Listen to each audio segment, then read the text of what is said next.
남아있는 너의 온기와 너만의 향기 함께 있던 그 같은 공간도 나 지우고 있어. Assalamualaikum warahmatullahi wabarakatuh. Waalaikumsalam warahmatullahi wabarakatuh. Selamat sore teman-teman semuanya. Terima kasih karena telah menyempatkan waktunya untuk membantu presentasi saya terkait asesmen 5 di Seleksi Duta Hukum dan HAM Jawa Barat.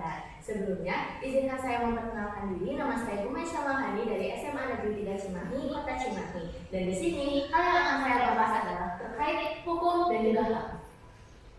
Jadi selamat datang ke dalam presentasi ini, boleh dilanjut saja.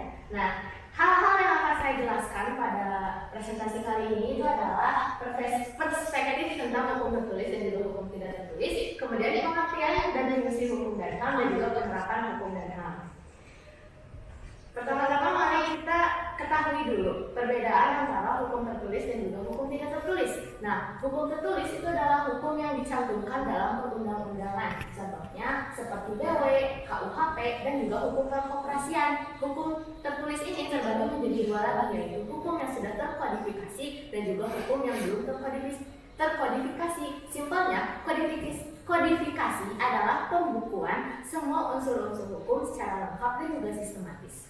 Nah, sedangkan untuk hukum tidak tertulis adalah hukum yang hidup dan juga berkembang di keyakinan masyarakat atau biasa juga disebut dengan hukum kebiasaan. Selanjutnya ada contoh hukum. Untuk contoh hukum tertulis itu ada seperti Undang-Undang Dasar 1945, KUHP, Keputusan Presiden dan juga Peraturan Daerah. Nah, untuk hukum tidak tertulis itu ada norma dan juga hukum adat. Contohnya seperti bersikap sopan, bersikap hormat kepada orang tua, dan juga berkata jujur dan halus.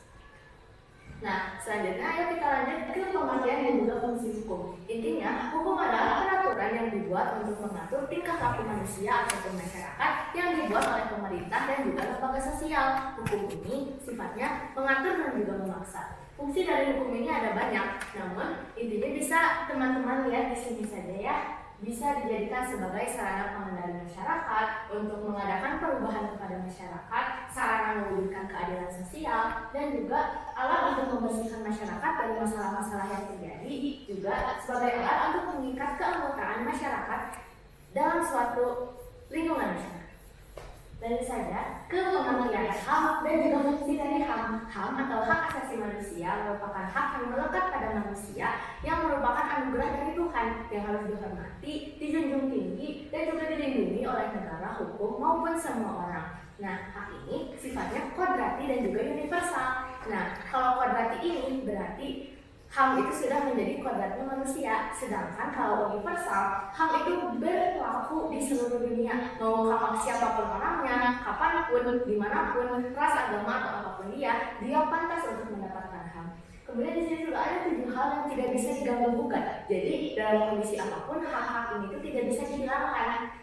Ada hak untuk hidup, hak untuk tidak disiksa, dan juga lain-lain.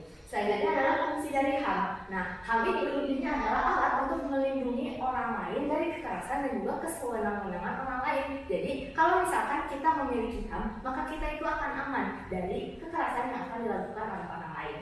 Selanjutnya adalah untuk memastikan kesetaraan antara individu. Jadi, sesuai sifatnya tadi, yaitu universal, hukum HAM itu memastikan bahwa semua individu itu setara. Selanjutnya ada penerapan hukum. Hukum itu harus dilaksanakan secara adil dan juga transparan. Intinya, penerapan hukum adalah bagaimana cara kita menaati hukum yang sudah berlaku di suatu masyarakat. Dan yang terakhir, ada penerapan HAM.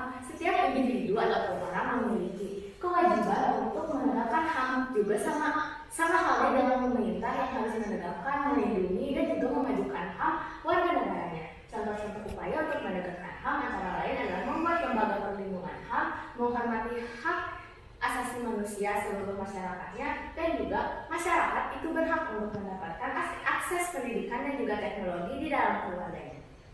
Nah, sekian saja presentasi dan juga materi yang saya sampaikan terkait hukum dan HAM. Semoga materi ini dapat membawa manfaat bagi teman-teman semuanya. Terima kasih. Wassalamualaikum warahmatullahi wabarakatuh.